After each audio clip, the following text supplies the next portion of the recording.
I don't know what happened. I was doing all that talking. I don't even think I was recording. But anyway, hello everyone. I hope all is well. Um, I'm not going to be posting as many videos as I used to, but every now and again, per request, I will give some information. I'm currently on a 3 day. This is day 2.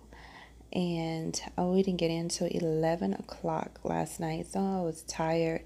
So all I did was take a shower and go straight to sleep. I hate it when my phone does this. I always forget to put it on mute when I'm recording. But and so I didn't do anything to my head, and so now I'm in the process of trying to twist it up now, before we have to be downstairs at 4. And I also never go anywhere on my layovers, go walk or go view. And we're in Wichita, and it's not, there's a pretty lake across the way where you can go walking. There's like a town not too far that you can walk to, and they have farmers markets and stuff. So I'm thinking about getting out, putting on a headscarf, and finally getting out and sightseeing and stuff, because I never do anything. We only have 2 legs today, so shouldn't be too tired from those 2 legs. And then as far as my hair is concerned, I'm thinking about cutting it off again because it is too hot for wigs and weaves, and me twisting this hair, and it's just too much. I'm used to just not having to comb it. But anyway, for those who just recently graduated, congratulations on your graduation. I'm happy and excited for you all. It is a wonderful experience. I hope you all enjoyed it as much as I did, and I hope you all are as excited as I was when I got my wings. And I didn't have anyone to walk me through the process when I went through training or even after training. I wish I did. And one of the purposes of my videos is to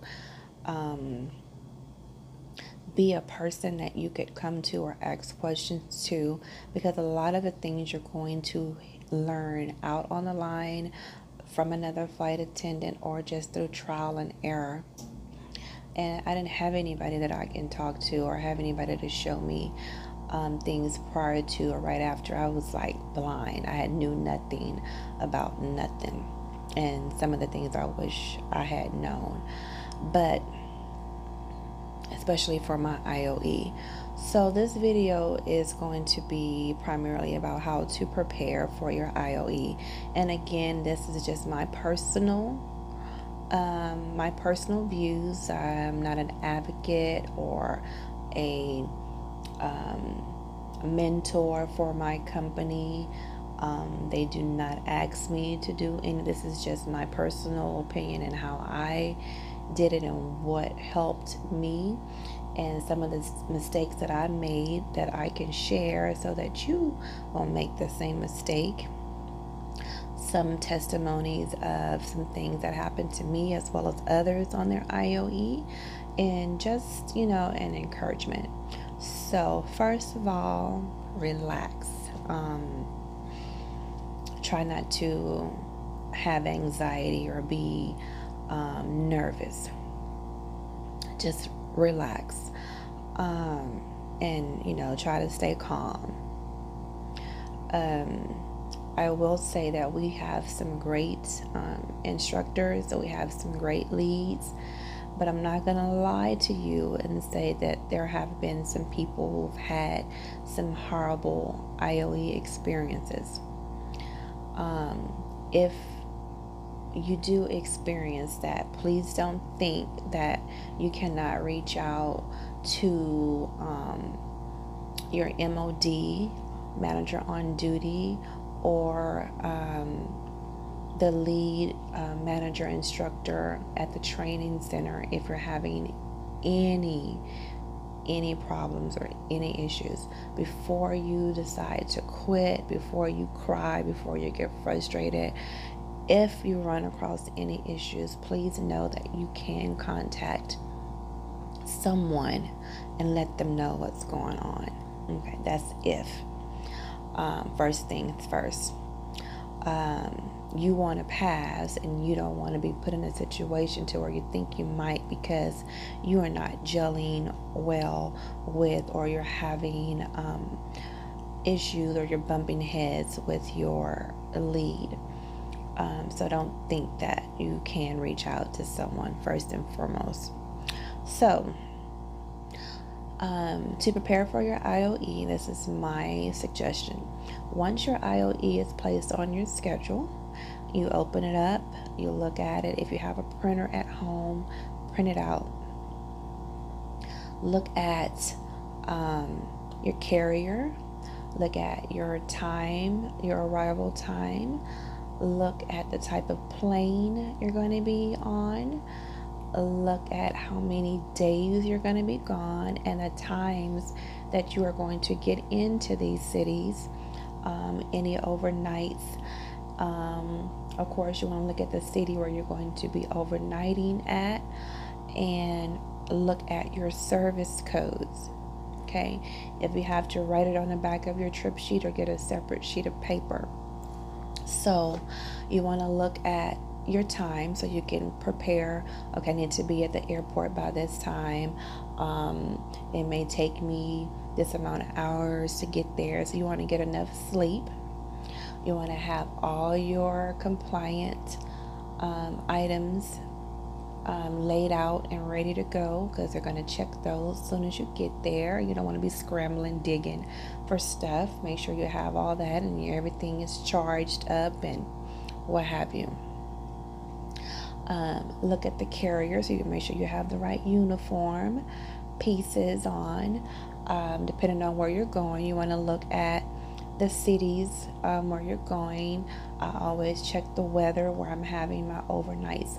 This is September, and some places tend to get cold in September and October. So even though it may be 150 degrees where you live, like in Houston for me, I got to Minneapolis and it was 40 degrees yesterday.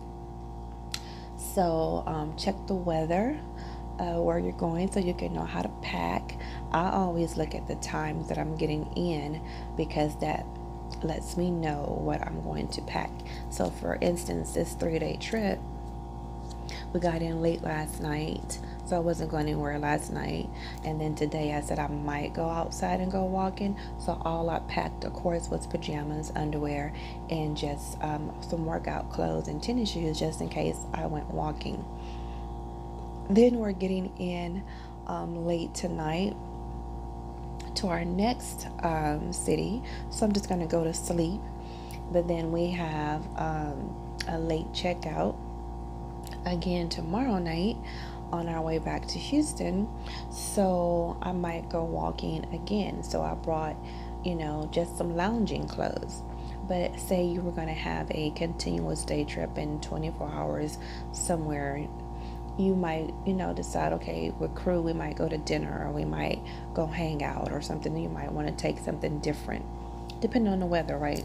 So that's how so my suitcase is rather light. Oh, and I have my laptop because we have computer-based training that we have to do. So I brought my laptop. So my suitcase is rather light for these 3 days. So you want to look at that. What else?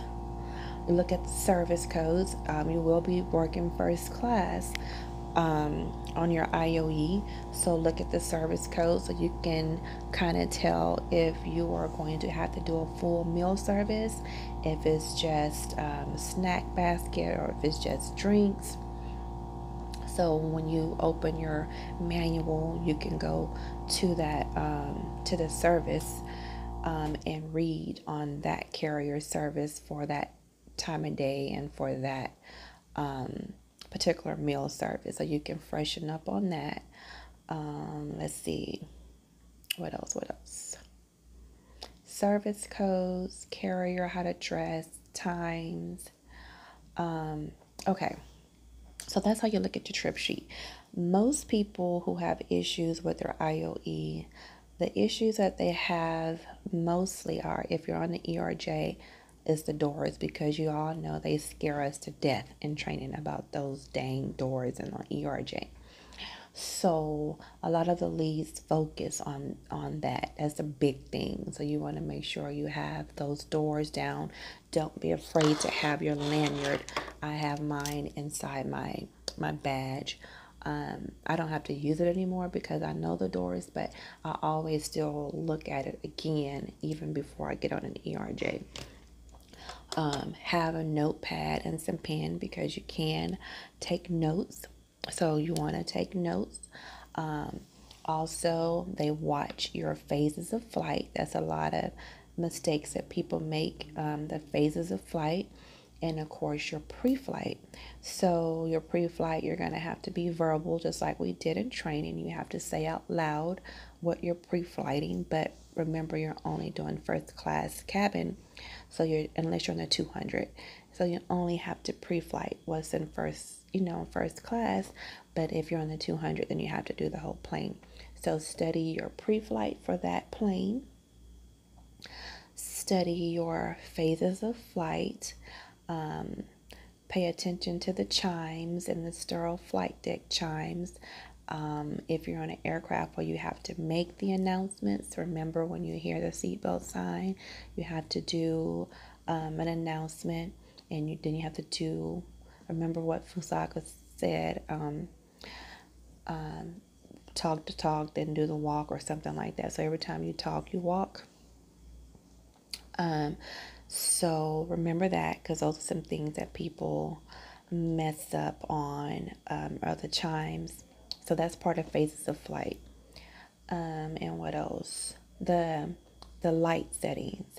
So if you're morning, if it's sunny outside, if it's dark outside, your light setting, how you dim your lights and turn your lights on and off. So those are three of the mistakes people make: pre-flight, phases of flight, and the the settings for the lights. So before your trip, just look over all that, and then on the plane or on the shuttle on your way to the airport,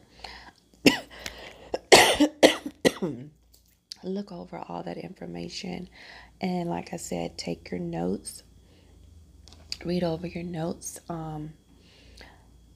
You will find, like when I'm on the 200, as far as the lights are concerned, of course, if it's bright outside, you are supposed to have the lights on full bright for the entire flight, because that is the time of day, right? Except for when you're in cruising, you can turn the sidewall off, right? But it's like 95 degrees on the plane, and sometimes we turn the lights off to keep the cabin cool. But you just have to make that announcement. But don't do that on your IOE, because they will mark it, as a miss, because it is your IOE. What else? The curtain. So for me, once we take off and you hear the wheels go up, that's when you time your 5 minutes. So remember, sometimes the pilots will do the chime and 5 minutes still have not passed. So that's why you need your watch to time the 5 minutes, because you don't want to get up before the 5 minutes, even if they do the sterile flight deck. That's going to be part of your IOE as well. So after your 5 minutes, the first thing I do, and it's like routine now, is I get up, I slide my seat in, I turn and because I'm facing, when you're sliding the seat in, that's the flight attendant panel is right there. I instantly turn my sidewall off, and close the curtain. And then I start getting my garbage bags out, washing my hands. If depending on the aircraft, like you can go in the restroom, it's right there. If it's one up front, you wash your hands. If not, then you use the hand sanitizer or the sandy wipes. I wash my hands, and I pull the AF's cart out to start getting her cart ready for her service while she's doing the service announcement. So by the time she comes to the front, her cart is either done or almost done, and she can go and start her service, and then I can start my first class. For me, it all depends on how long the flight is. Before, when the main cabin door is closed and we've done our demo and we're waiting to taxi before we're in service movement, if I have time, I like to take my food orders and my drink orders right then and there. And then that way, when I start getting ready to prepare service and the aft is gone to do her service, I already know what my first class want, and I already know what meal they want, if it's a meal service or not. And I can start just making the drinks. I don't have to go to them and take their drink orders and stuff because it's time consuming, and I'm all about time management. That's just how I work. You may work with somebody else who does it completely different. And what you will find out is that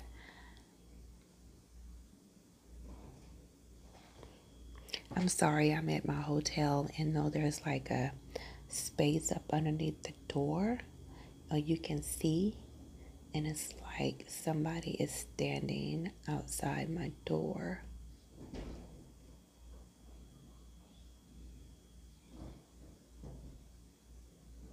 Like right in front of my door.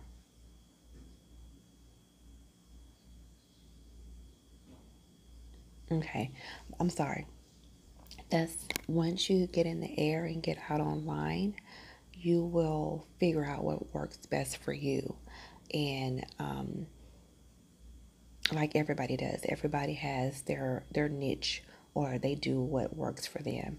And so that's just what works for me. I have anal about, like, I have a system of how I do things. Could be a good thing or it can be a bad thing, but you will find what works best for you for the flow of the flight. And it's all about time management, and that's why it's important for you to know how long the flight is when you do your briefing, so you can time yourself. If it's a 2.5 hour flight, you can kind of like move kind of slow, whatever. But if you have 59 minutes, you basically only have 35 minutes to do service and clean up, right? Because you have sterile flight deck is the last 20 minutes of the flight. I want to know why they're standing outside my door.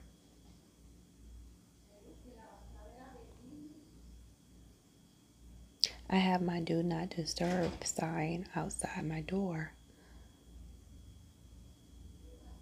But anyway, so that's what works for me.